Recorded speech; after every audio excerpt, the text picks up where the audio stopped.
Hello folks, Chad Stanton here, professional woodworker of over 25 years, sharing my experiences with you.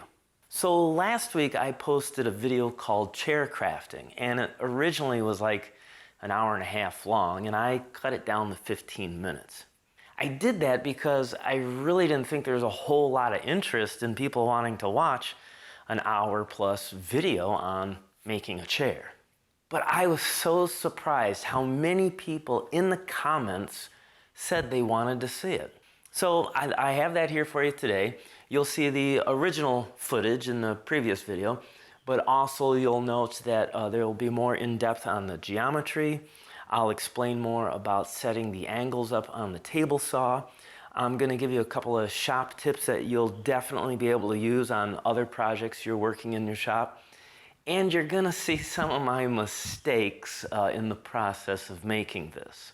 And then if you make it all the way through that, we'll stick around to the very end because I kind of have a small confession to make to you. So at any rate, sit back, relax, buckle in, and get ready for the extended version of chair crafting.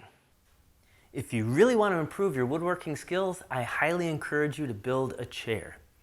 In this series, I'm going to take you through step by step on how I made this, the problems and the solutions for doing it. Well, sort of. I'll explain more in a second. The reason I believe building a chair will greatly improve your woodworking skills is because there are very few straight lines on a chair. For example, you can see that the front is actually wider than the back. Also, too, the back is lower than the front. This chair has some tapered legs to it, and the side rail coming into the back, well, it's at this crazy angle, which means I had to use a lot of geometry to figure this out. Now, I said I was going to show you all the steps, the problems, and solutions, sort of. The reason I say that is I can't take full credit for the design and the overall build of everything on this chair. So let me take you back to the very beginning and show you exactly what I had to start off with. This is what I had to start with. My customer somehow came across 6 of these backs and asked me to make the front. First of all, I could tell right off the bat that this is not a high quality chair back. I mean, there were several things on this that just kind of gave it away to me. First of all, the carving on it isn't very deep, and it's rounded over. It's kind of, I think it looks kind of muddy. It doesn't look very clean. The next thing is the splat, the back of this here, I can see that it's actually plywood. And then the third thing, I noticed it obviously is held together, the components, with dowels. And dowels are not a good form of joinery to last for a long time, especially in a chair where it gets a lot of abuse. People sit in them, lean in them, stand on them, use them for sawhorses. They get pushed, dragged, and knocked over all the time. So I think some better joinery on a quality chair is in order.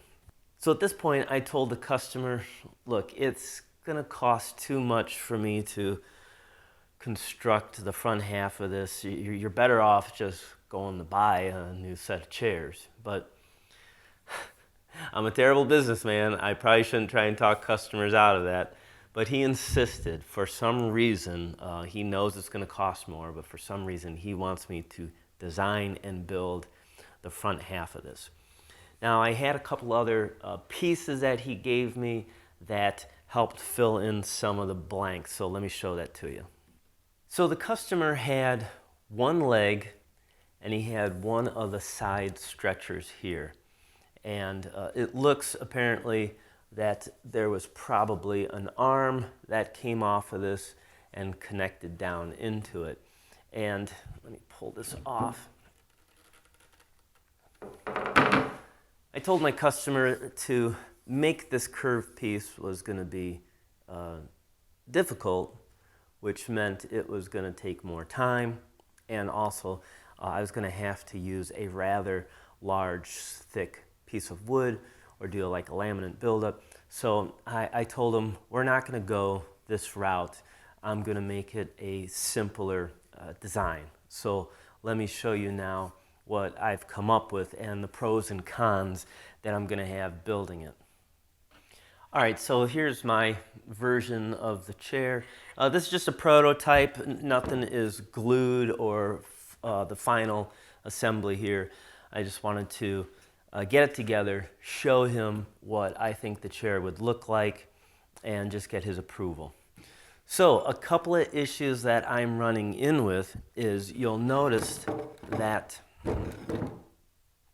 the rear legs on it here, they don't face straight on. They don't face looking forward.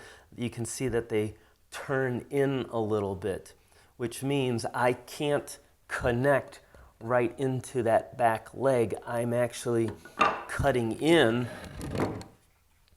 on a funky angle right on that corner. Now I'm doing that because I can't use those holes where the dowel pins were. And by notching into this leg, it's giving me a lot of strength for when someone sits on this. They got a lot of downward pressure, compression on it, so that'll be good. It also gives me some glue surface in there too. And you'll notice that I put corner blocks in there. Those will get glued and screwed in as well. Now the front is a mortise and tenon together. And the front stretcher, well, that mortise and tenon go in straight. But on the side stretcher, you can see that this angles out, this flares out. I got about almost 20 inches in the front, and it comes back to 16. So at that angle, that mortise is notched into the leg at an angle, as well as the shoulder on where the tenon will be. That's also cut at an angle. Now a couple other simple things. The leg tapers down. I also took the pattern on the back, the pattern back here on this, and I applied that to the side as well as what will be for the front. All right, so let me now break down and show you all the steps and the different angles involved in doing this. And let me tell you, if you've never built a chair, I would encourage you to try one. They're complex, they're challenging, but you will learn a lot. Okay, let's get going.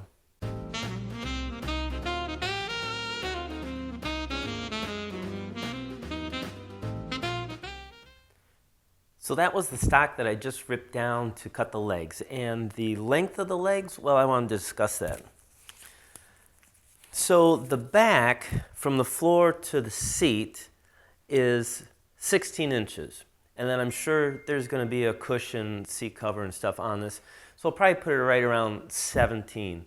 18 inches is pretty much a standard height for a chair.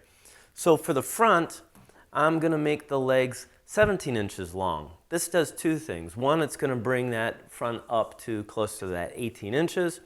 And also, too, it gives just a slight slope. So when the person sits in it, they're going to lean back a little bit naturally into the chair. I think it's going to make it just a little bit more comfortable.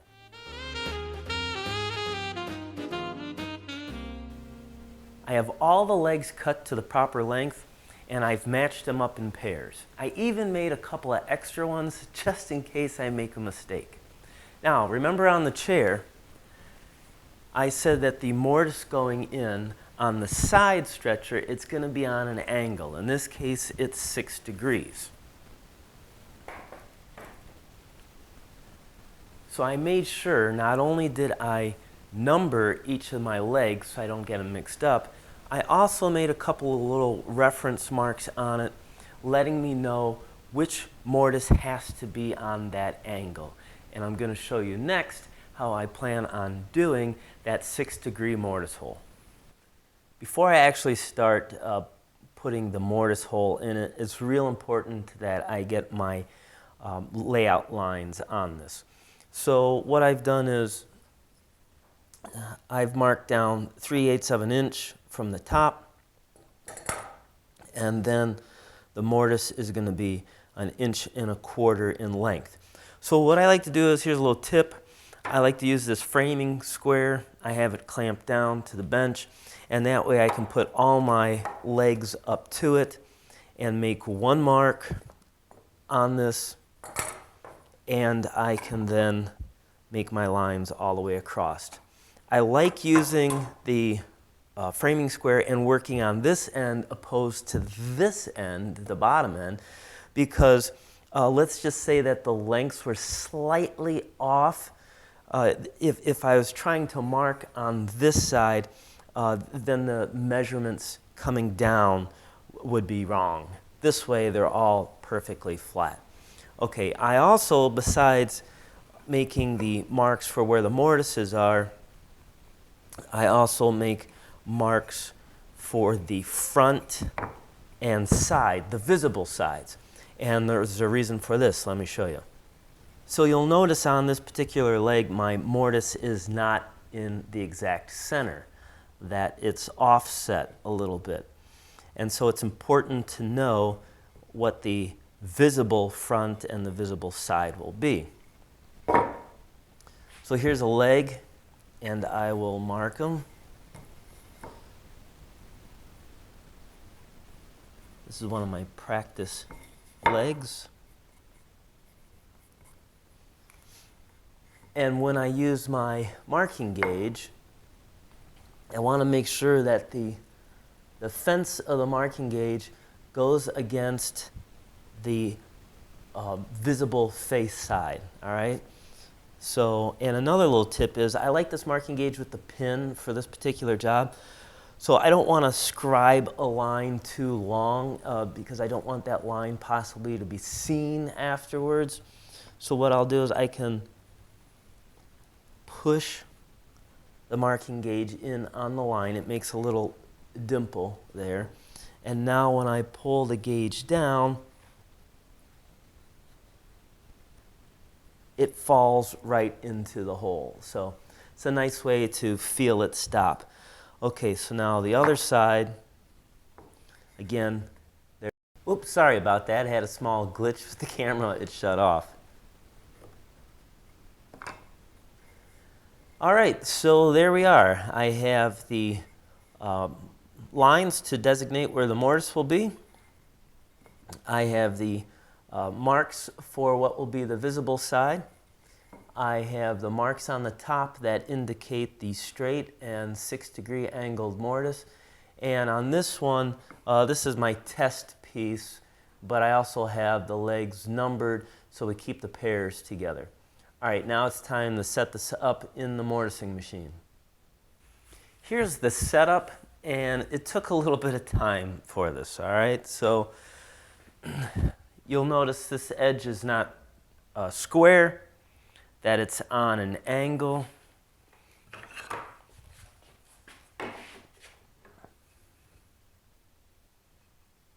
Maybe you can see that. There's a gap here at the bottom. So this is at 6 degrees. I also made this fence, which you'll notice is at 6 degrees. So this can kind of slide back and forth. So now I'm going to take that leg that needs to have the angled mortise put in. And you notice I have this gap here. I don't want that. So what I have to do is put a clamp on here and make sure that the leg, the side of the leg, is flush with this fence. I also have a mark on here to go down 1 inch. I also have the mortising machine set up from front to back so it lands right on my line. And I'm going to make the mortise on this inch deep for it.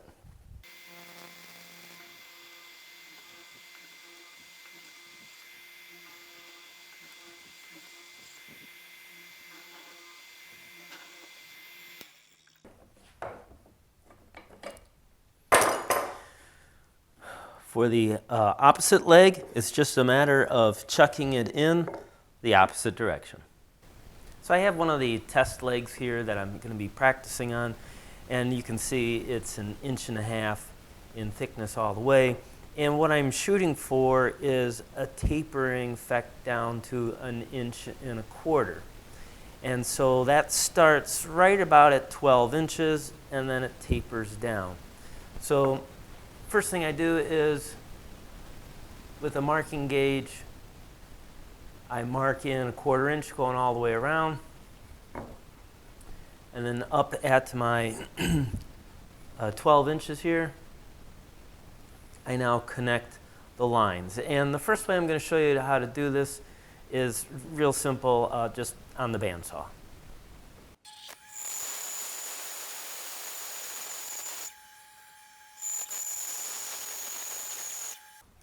Okay, so obviously the bandsaw does not give you a smooth final finish. You can even see that I didn't quite get the bandsaw up to my pencil line, so I'm going to finish this off with a hand plane. In this case, I really like the Wood River. This is the number 4.5, so that's what I'm going to use.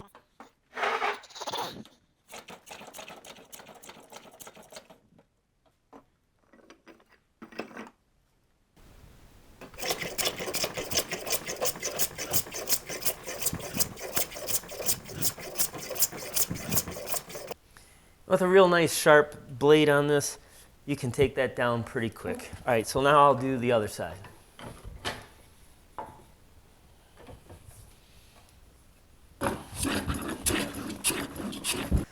Okay, so you can see it did 2 of the 4 sides. You noticed on the bottom here, I still have those. And my lines, my original lines, are gone because they came off when I cut it over on the bandsaw.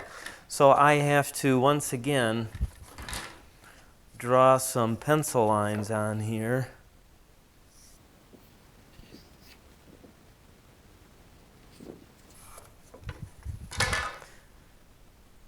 Okay, now go back to the bandsaw, repeat the same process and plane it down, and then I'll have one leg done.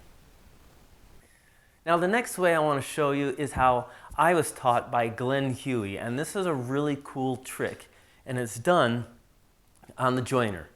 Now, I can do that tapering effect in just 2 passes, and I don't need any prior tools before it, such as the table saw or bandsaw.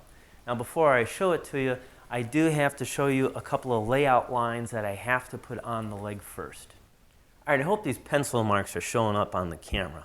So I told you I want from the bottom up 12 inches, and then that's where the taper is going to start to go down.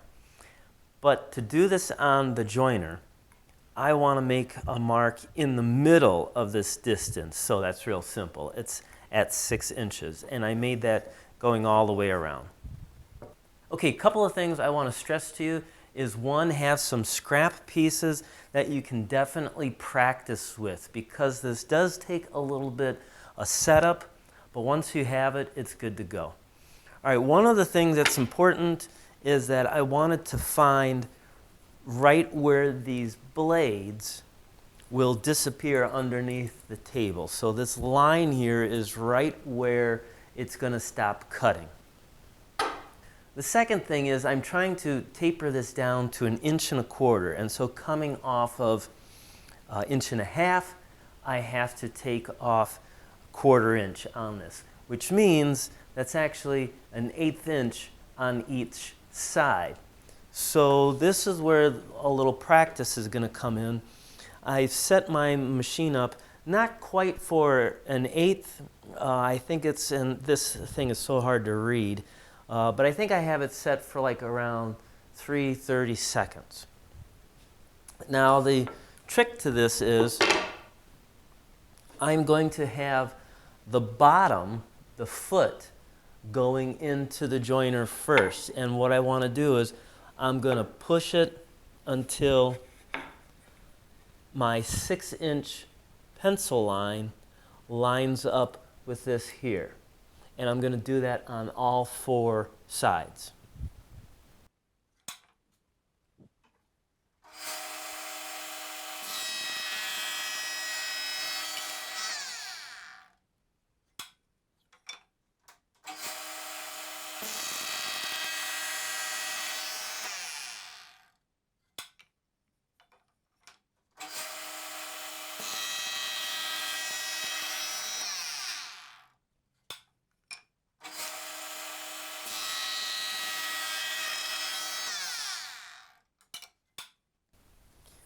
Okay, so let's take a look here. Now, I know what you're saying. You're like, Chad, that's not even remotely close to a nice gradual taper on it.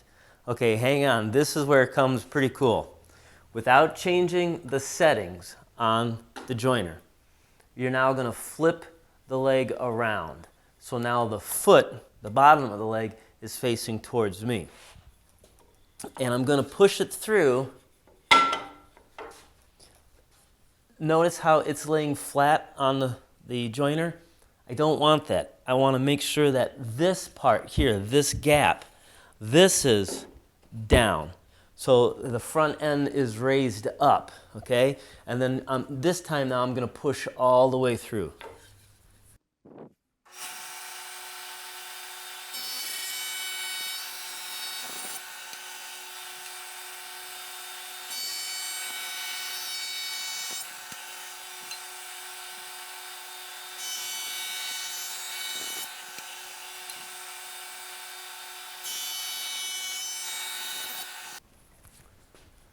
And there we are.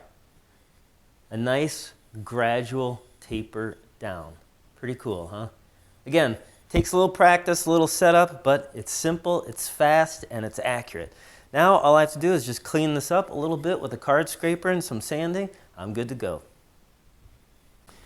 I'm marking on the front rail at this time for what will be the size of the tenon. And I mentioned before, sometimes I like using the marking gauge with the pin in it, and other times I like to use this marking gauge from Wood River that has like the cutting wheel on it. And I'm not sure if you can see it or not, but the pin going across the grain, it frays the wood. It's a real rough scratch cut on it. Where using it with the wheel, it does a real nice job of slicing the fibers of the wood versus tearing them.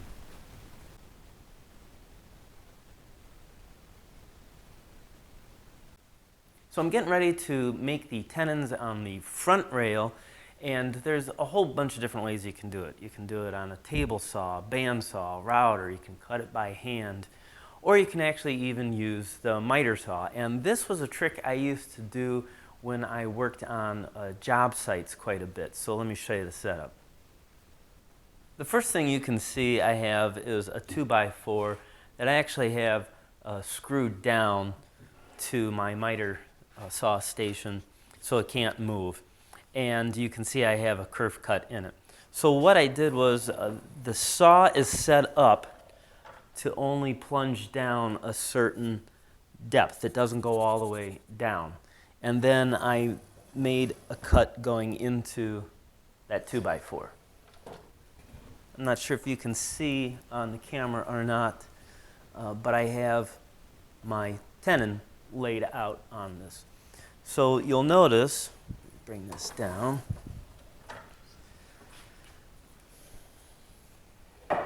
the tenon, or the saw, you'll notice that the saw depth comes down, and I set it right to where that line is scribed on it for the tenon. Now I'm going to put the piece against my temporary fence, and what I can do two things. I can either use this pencil line and line it up with the edge of my kerf mark on here, or I can set a stop block up down at this end, so every time I put the piece in, it's going to be in the exact spot.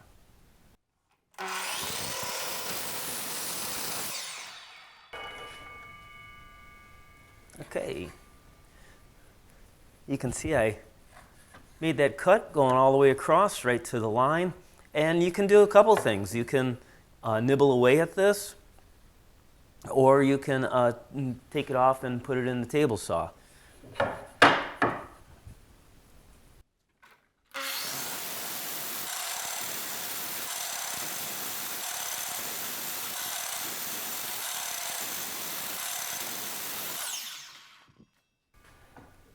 Several ways to make a tenon.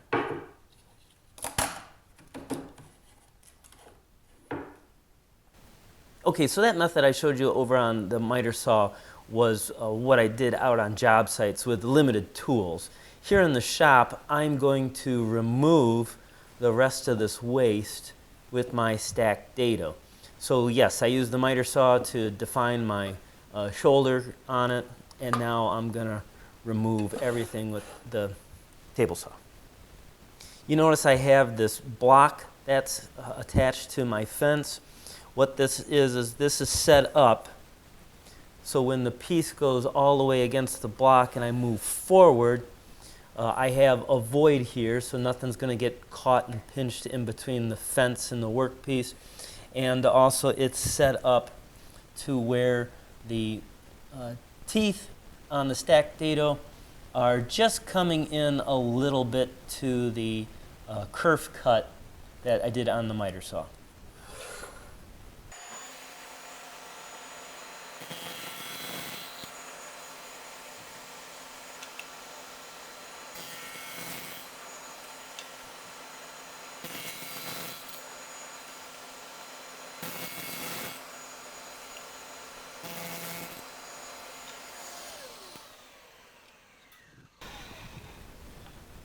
Pretty fast and easy.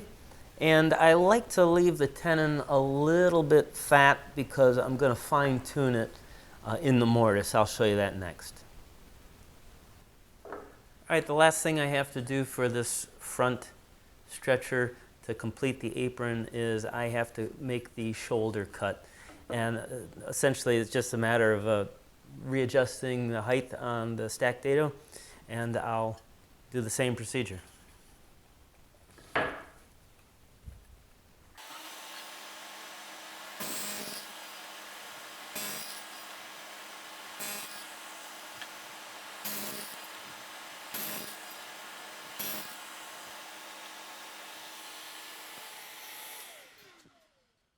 Now I'm ready to fine-tune my tenon.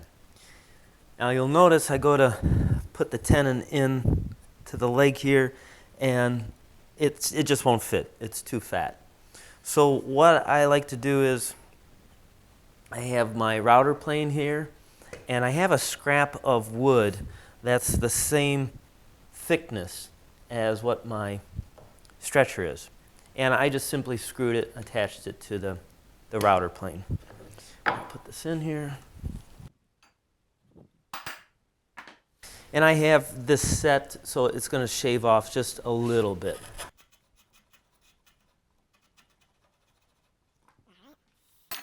Let's test this.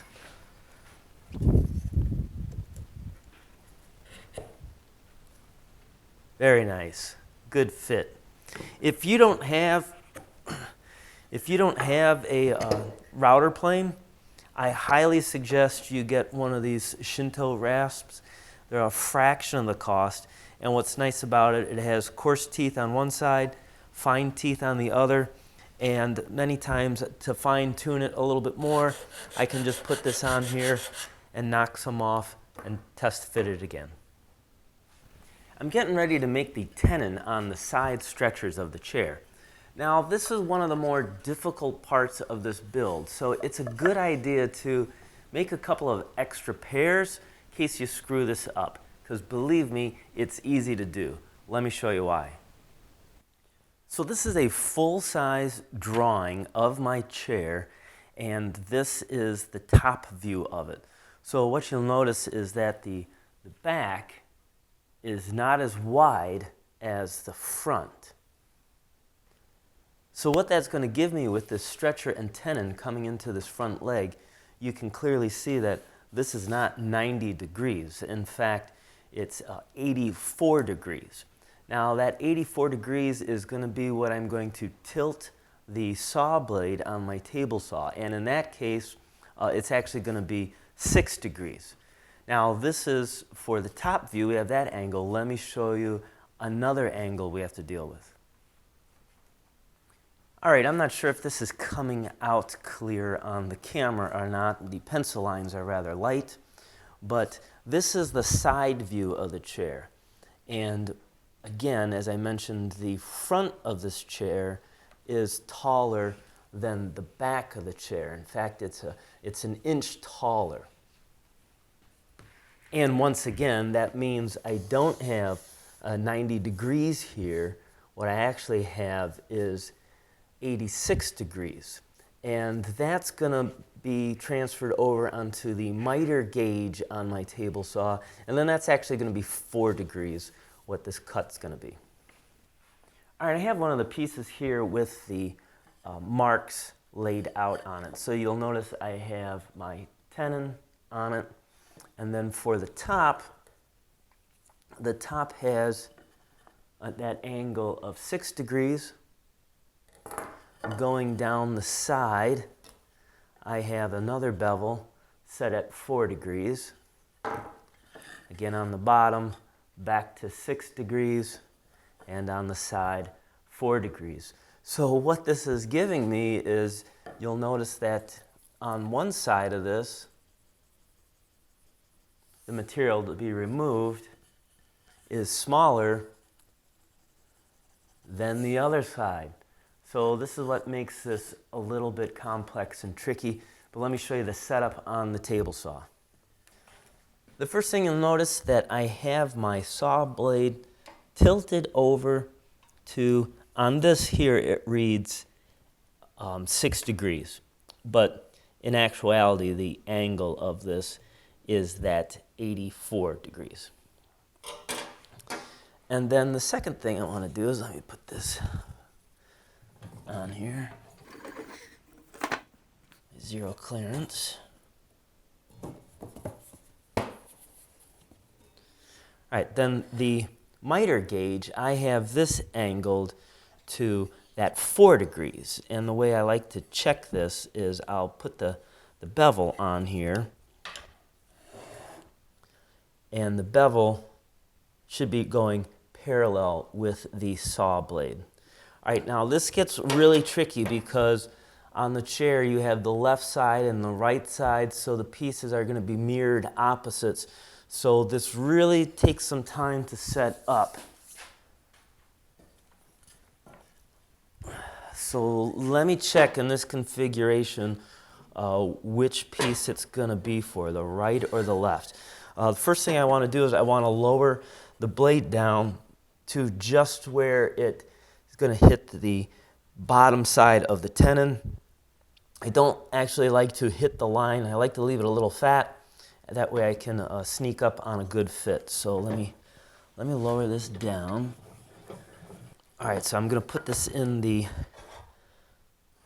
miter gauge, and what I'm looking for is, all right, so this line on top, I can see it's parallel with the saw blade, so that's good. If I had the other side, yeah, so here's one, here's the other side. You can see the pencil line is angling this direction. It's not parallel with the saw blade. Now the second thing I want to check is this line at the bottom in the front is going to be different from the bottom in the back. So as I put this up here to the saw blade, lining it up, I want to see on the back side if that is also in line with it. I did one earlier for practice, and it lined up in the front, but it was way off in the back. It was at the wrong angle. It didn't work at all. So make sure, take a second, and make sure everything lines up properly. So this is the left side, and it's the outside that I'm set up for. Let me see, will that work on this guy? Here's the right side. Let's see, go parallel. Line that up. And it looks like the right side inside would do this one. Okay? So on the left-hand side of my miter gauge slot, I'm able to do the right side, or I'm sorry, the left side out and the right side in. And what I'm going to do is I have the fence here. This is my little simple tenon jig. And what I'm going to do is I'm going to line this up, pencil mark. Okay, looks good. And I'm going to bring the fence back to here. So that way when I switch to more pieces, I can just put this right on there and start to go to town. That way I can do multiple pieces with this. Okay, and then what I'm going to do is I'm just going to slowly nibble that out.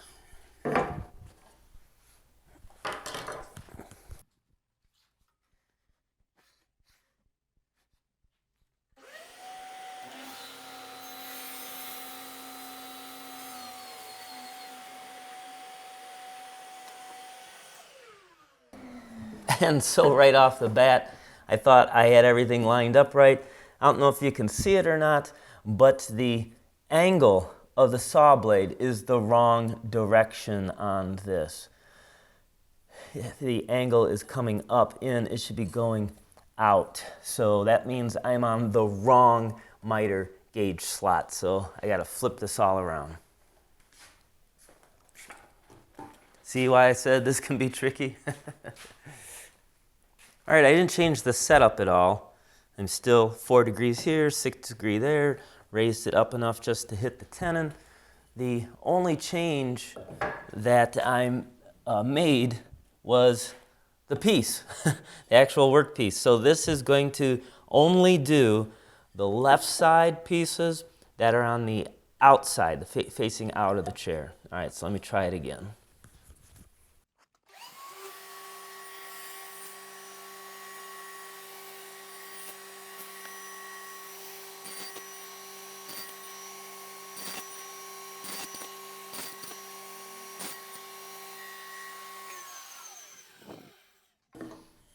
Okay, so there it is. It did just the one side of the tenon.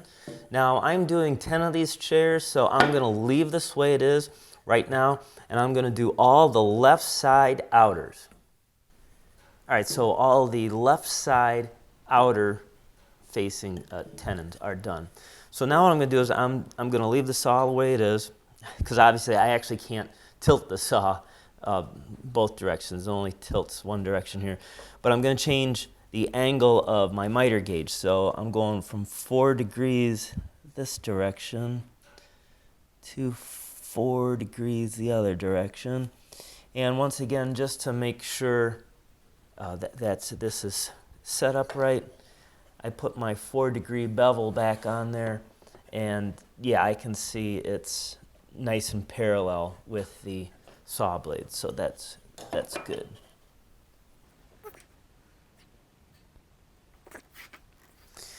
Now then, let's see if this setup will do the other side, the inside of it.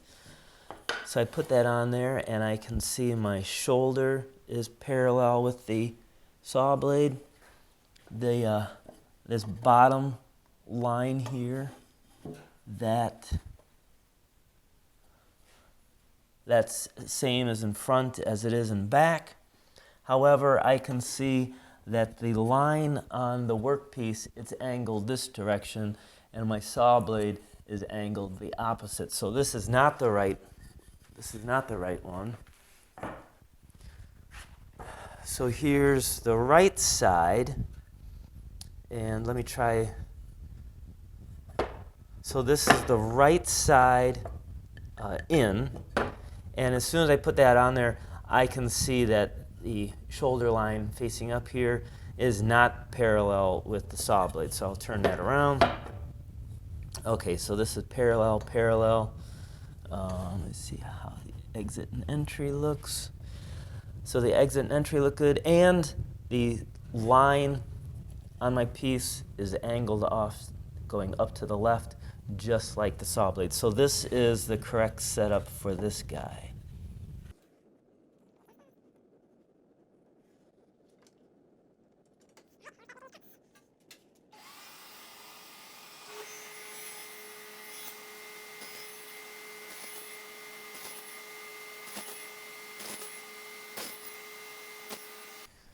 All my right side outer tenon is done, And so now I'm going to move the miter gauge to the other slot here.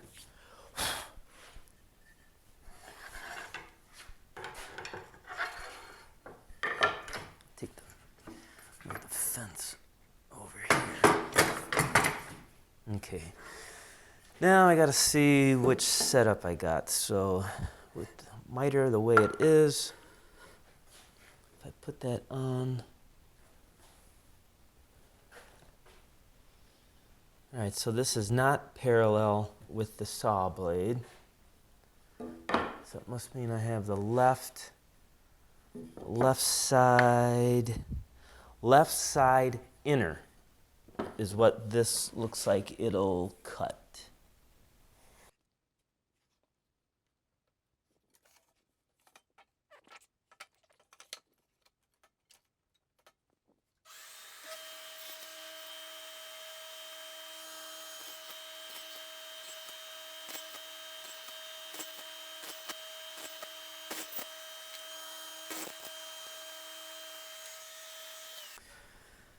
So the only piece that's left would be the right side inner portion, the cutout for that tenon. So let me rotate this the opposite direction.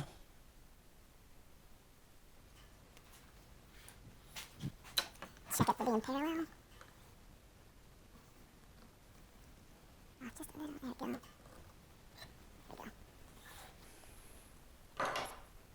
And just make sure everything else is lining up right.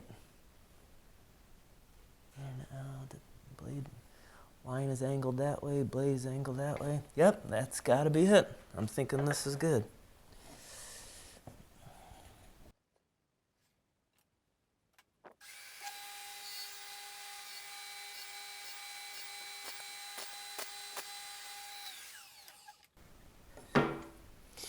Okay, so the tricky part of the angles is done, but we're not done still with this tenon, so let's go do some more work. Before I do the final fitting of the side stretcher and tenon into the mortise, I actually have to address the front rail again, the front stretcher. So what I need to do on that is, if you can see, I've mitered the corner of this just a little bit. What that's going to allow me to do is when both of these tenons go into the leg, I'm getting the full maximum depth of each tenon. So how do I do that? Well, I put the front stretcher back in, and then with this marking knife, it's flat on one side, I can reach down through the mortise hole and scratch a line onto the tenon. I'll just go over it with a pencil here. And then nothing complicated at this point. You could use a sharp chisel and miter it up to the corner there. You could use the miter saw, hand saw. I actually like to use the Shinto rasp on this, and I'll miter that out. Okay, so just for the sake of time here, I'm going to put this back together. And I have the stretcher for what will be the right side here, and what I'm going to do is I just place it on there, and I make sure that the top of the tenon is flush with the top of the leg. And then nothing complex here. I'm just going to transfer, just by eye, these lines over. And then I'll just cut this out with a handsaw. Now, it's not, doesn't have to be 100% perfect, but it's better that your tenon is a little smaller, just for the sake of some wood movement if this expands and contracts, or if you just have to do a slight adjustment when you're gluing up to make sure that it's flush with the top. So just a touch smaller doesn't hurt anything. When you saw this down to make the tenon, keep in mind you're not going straight across. Remember, you have this here angle to deal with. So just keep that in the back of your head.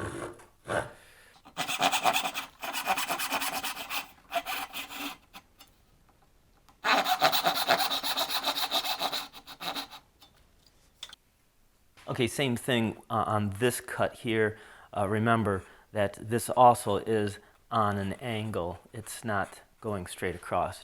This one's actually easier to see versus the other one.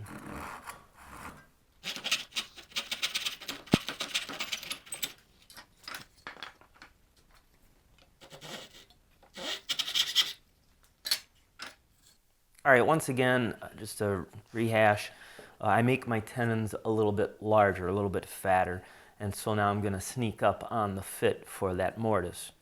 So just like I did with the front stretcher and tenon, I'm going to hold that in place. I'm using my router plane, and I will trim this up. I should say trim it down. Do that on both sides.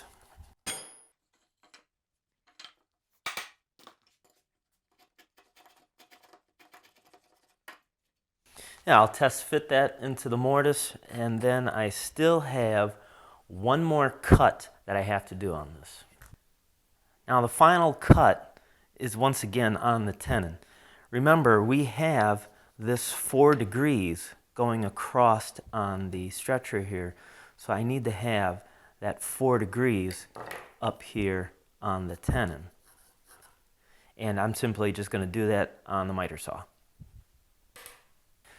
I have the miter saw turned to that 4 degrees, and I'm just going to take a hair off the end of that tenon.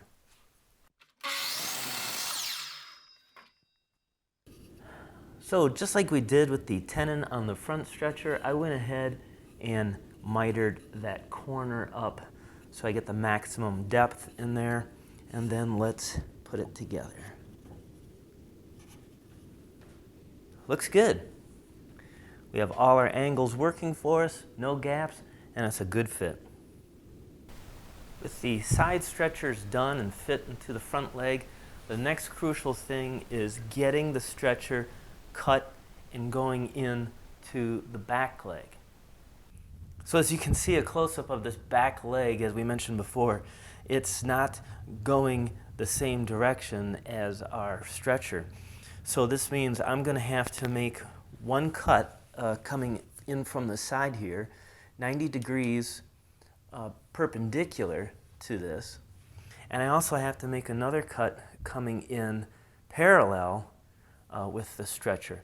So what are these angles I'm cutting at? So these have to be pretty accurate, because not only do they have to fit right for the stretcher, but they also have to be tight so that they don't come loose in the future. So let's take a look at the drawing again to figure out what these angles will be. All right, so here's my full-size drawing again, and I've got some measurements off at the back leg, side stretcher coming in. And so the first cut that I want to make is plunging down into here. So I had to measure the face of the leg with the inside of the stretcher, and simply using a protractor on there, I came up with 127 degrees. The second cut is coming here in on the side. So again, the angle of the leg in relation to the angle of the outside of the stretcher, well, that came to 143 degrees. But unlike this angle where I'm plunging in straight, on this outside, I'm plunging in 90 degrees from the stretcher. So what I really need to know is the angle between this plunge cut and this part of the leg. and that comes out to 37. So I have to make a couple of jigs that are going to allow me to make these cuts coming in accurately. All right, so here's the strategy I hope to do with the jigs and the tool. So to make this cut coming in here, I made this jig that will clamp to this side of the leg. All right, clamp in there. And then using my, this is a Milwaukee, the oscillating or tool, or what they call it, an oscillating saw. I plan on making a plunge cut coming in that direction. All right, it's going to take some steady hands to do that. The second jig will clamp up around the leg and then allow me to make my plunge cut coming in this direction. I know that's hard to see. Maybe it's better if I went like that. So the blade will be resting on this as a guide going down in it. And I made a couple of marks on the blade for the different depth stops for me on this. So we'll see how that works out. As you can see, I have the chair mounted in this pattern maker's vise. This is really nice because it can grip odd-shaped objects because the jaws pivot. So it definitely does a nice job for holding this and having to cut this out. So let me zoom in closer so you can see what I've done so far. I am going to have to apologize that some of the view on this may not be clear because we're in a really tight area, and I'm probably going to have to come in close and cross over a few times. So you may not see exactly everything clear through the camera here, but I think you'll get the gist of it. So what I did was, this line here represents the back style or rail. I then measured the thickness of the stretcher that's going into it, and I've marked that off. Again, from the drawing, I was able to get a couple of depth gauges, marking gauge on it. So I have two different marking gauges set at two different depths on it. So this depth is going to go for this cut, and this depth is going to go for there. And the first thing I want to do is I want to try and cut down here a little bit, connecting this marking line and this marking line. I've already gone ahead with my chip carving knife, and I've pressed down on the line, and then I took a little chip out on the waist side. This is going to make it easier for my saw to get lined up exactly on that.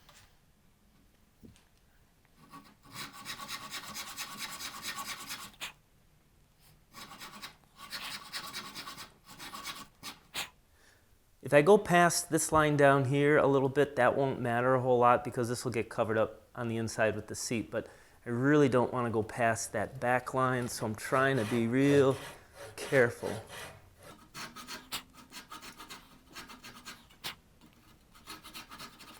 That's fine.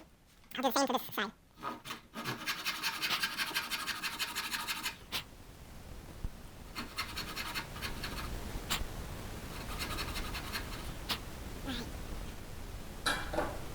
Now before I put my angle jig on, I'm going to take a sharp chisel and just stake this line a little bit deeper.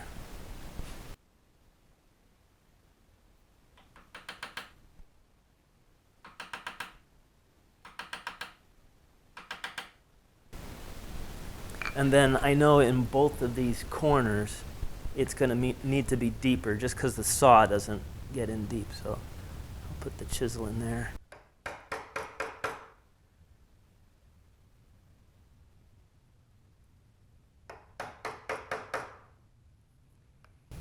And I'm gonna remove just a little bit of waste back here, something I can see a little bit better once I put the jig on it.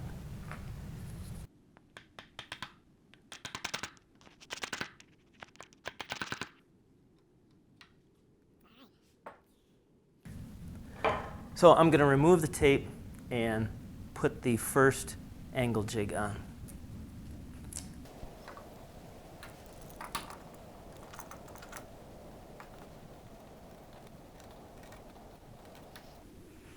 I like to put 2 clamps on this because that oscillating saw can make quite a vibration, and I don't want the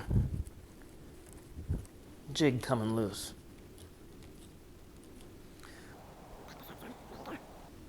So I put some wax on the back of this just to help keep the friction down from the saw. Now this is always a kind of a nervous thing for me to do here because I really don't want to go past this line and destroy some of the wood that'll be seen. But the whole idea is to keep the back of this, the back of the blade, flat on that wood. And I got to plunge down to this black line that I have drawn here.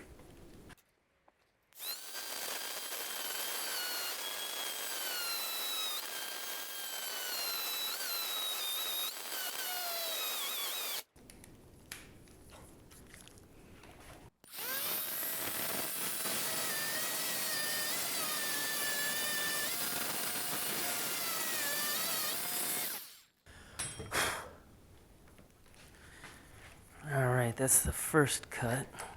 Let's see, how did I do?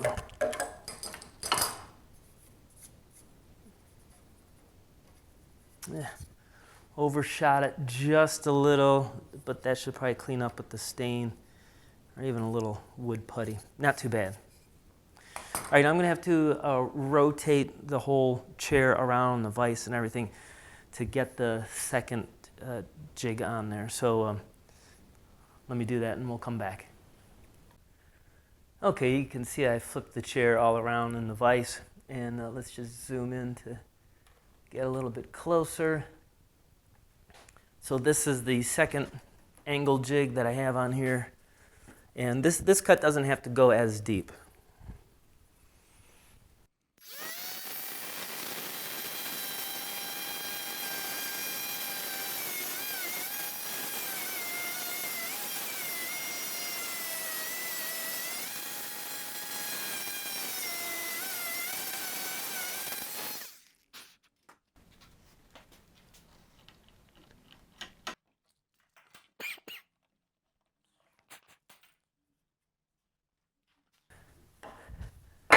Now it would be ideal if this piece would just like pop out, but actually it's down in the 2 far corners. It has to be cleaned up because the saw just didn't get there. So I'm gonna flip this around one more time and remove this now with chisels. All right, the chair is flipped back around into the first position again, and let me zoom in a little bit. And at this point, I'm gonna resort to using some chisels. The primary 2 chisels I'm gonna be using are, you can't see it from there, but the Irwin 3/4 inch, and I'm not sure the name brand of this, Vandium skew chisels. I got a pair of left and right. That's gonna help me get down really good into the far corners. Again, if my hands should get in the way, I do apologize. It's just tough being in this tight and doing work that doesn't get in your view.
Again, a little tear out on top here from when I was making that plunge cut, but overall, not a bad cut, and cleaned up pretty good.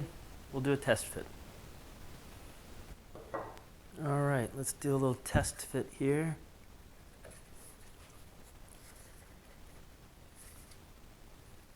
Hey, nice, pretty good fit. All right, I'll do the other side and then we'll do a dry fit. So here's the two templates that I made based after that shape on the back rail. This is a little bit longer. This one is for the front, and then the ones for the side. Notice that the side is considerably much shorter towards the back. That way it doesn't interfere with going into that leg. So this would just get flipped from one side to the other. Okay, I'll trace these on there, cut them out on the bandsaw, and then use my oscillating sander to smooth them up.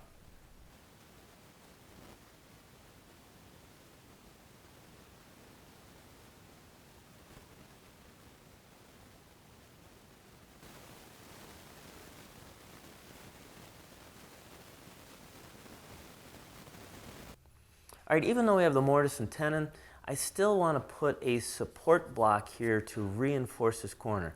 And as you can see, it's not going to be at a 45-degree cut because our angle is 84 degrees. So that's simply going to be a 42 angle cut, and then that will get mounted right there. Okay, and then after that, make the cut. I'm going to drill the holes in it. So let me show you how I'm getting this in here. So I have set up in my drill press the drill bit for pocket screws. That way it'll drill me a clearance hole and drill me just a little bit of a countersink. And I set the stop on the drill press, so it's only going to go so far. Now to drill this, it's a little too risky for me to just hold it like this.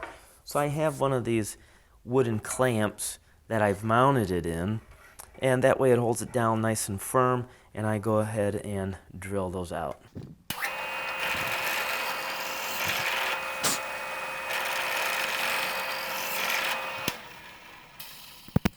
Now I'll flip it around and then do the other side.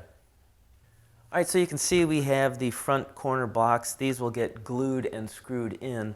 But the back, well, the back's a little different because we have this curve. So let's zoom in a little tighter. I'll show you what I'm going to do here. Okay, here's another piece cut on the miter saw at 42 degrees. I have it just a little bit longer, though. I think it's about an inch or inch and a half longer than the fronts. So what I'm going to do is, to get this curve, I'm going to put it so it's looking flat here. It's resting up high on the back, all right?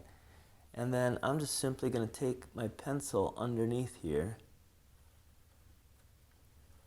follow the curve of this back rail, and then I can cut that off at the bandsaw, sand it, and do the same procedure that I did for the front.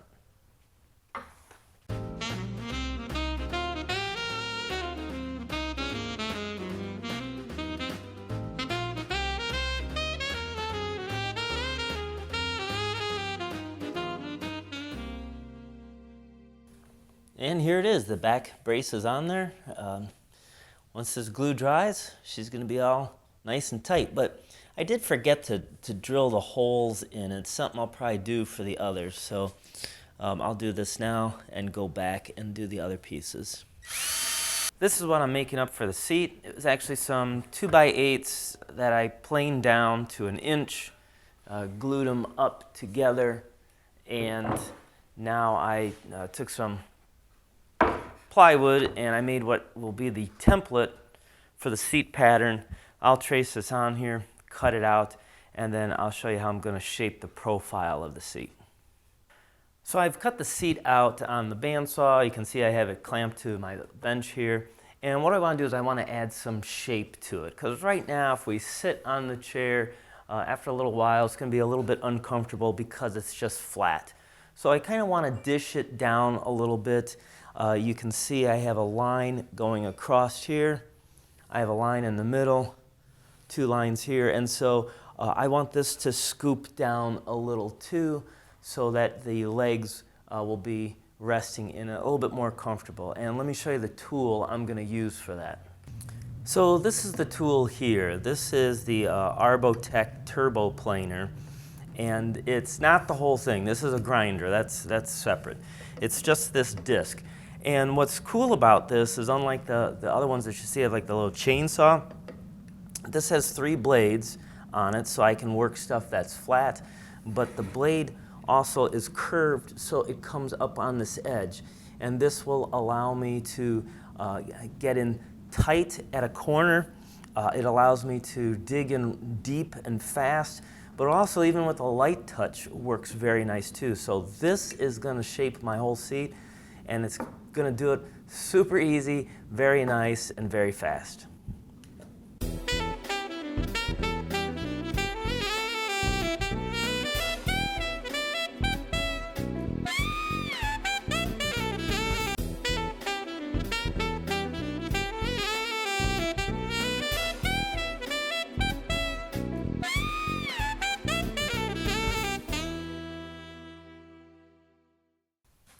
Here's my seat. You notice I dished it a little bit here on the edge, thin that down. It's a little bit deeper in the back here, so you tend to want to set back in the chair. And I probably could have gone deeper and shaped this some more, but I think this is going to be good enough for what I'm doing. So after I used the Turbo Planer from Arbotech, then I just went right into sanding it, and I'm going to go put some stain on this now. So here's the chair all glued up and stained. I stained the side rails and the legs, and I had a custom stain match done to go with the back, and I think that came out pretty good. I drilled a couple of holes through these corner brackets, and I'll have screws that will come up through that, and that's how it's going to attach my seat. Hello, are you there? Wake up. Well, if you're still with me, I want to say thank you very much. That was the extended version of making the chair. Now, I mentioned at the beginning that I kind of wanted to make a confession to you. So, well, here it goes. For those of you who get my monthly newsletter, you know that I don't do YouTube for a living. Like, I build furniture for a living. That's my full-time job. YouTube is something I just do on the side, and quite frankly, from the number of views I got and the subscribers, I mean, a part-time job at McDonald's would probably pay me more.